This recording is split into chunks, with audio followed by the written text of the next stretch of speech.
Okay guys, yan, kung napapansin nyo, naglagay na ako ng drawing.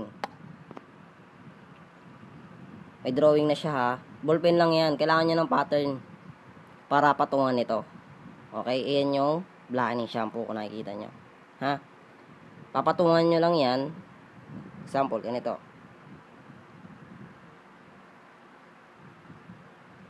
Ito yung karayom na nilagyan ko ng stick. Yan yung magiging parang ballpen nya. Sausaw nyo lang ng ganyan, then lalapat nyo. Kailangan malapot yung black.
Pag tuyo na yan, magkakabitak-bitak na yan.